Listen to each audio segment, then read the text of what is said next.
हाय मो अनुज और आपण स्वागत ओडिशा क्रिकेट रे। आपण माने समस्त जानिथिबे ए किछि दिन तळे हम सरकार घोषणा करचंती दुईटी झोट बैग सांगरे 1000 टंका। तबे आपण माने भाबुथबे 1000 टंका केबे मिलिबा। प्राय किछि जिला मानकरे झोट बैग मिलिबा आरंभ होई सालाणी, जाहाको न मिलिछि धीरे धीरे मध्ये मिलि जिवो, किंतु कथा उठछ 1000 टंका। तबे 1000 टंकाटा केबे मिलिबो निश्चित आपण माने भाबुथबे, जा विषय म आपनको ए वीडियो रे जणबी शेष पर्यंत देखन ता पूर्वरु लाइक टे निहाती करंतु, सब्सक्राइब करन थले एबे सब्सक्राइब करी पाखर तिबा घंटी चिन्ह को दबा दियंतु। प्रथम तो जान रखंतु सरकार जो राशन कार्ड रे घोषणा करछन्ते 1000 टंका, जवन को राशन कार्ड थिबो समान को गोटे कार्ड रे 1000 टंका लेखा मिलिबो आ दुईटी झोट तयारी बैग मिलिबो।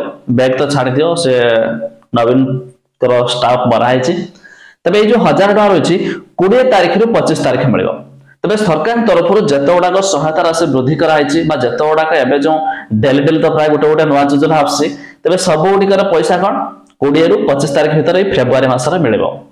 तबे आपण जदि भाबुथो केउ मोड रे मिलिबो, ऑनलाइन हम बैंक अकाउंट रे आसीबो या तो ऑफलाइन रे के जने हाथ रे कैश देबे।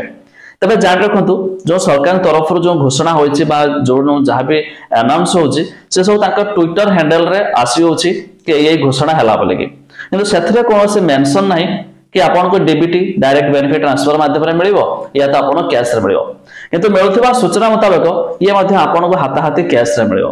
काहे कि ना ए जो राशन कार्ड रे टंका मिलबाटा ये प्रथम नुहे, आ पूर्व भी मध्ये राशन कार्ड रे टंका भी आस्तला 1000 लेखाए से मध्ये समिति हाथ रे देउथले आ ये भी मध्ये राशन कार्ड रे हाथ रे देबे बोली मध्ये सूचना भी रहिछि।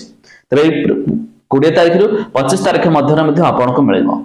तबे आपन मान को झोट बैग जो बैग मिलला कि नहीं ता निहाती कमेंट करेंगे और राशन कार्ड अच्छे कि नहीं ता भी निहाती कमेंट करके जणा देबे।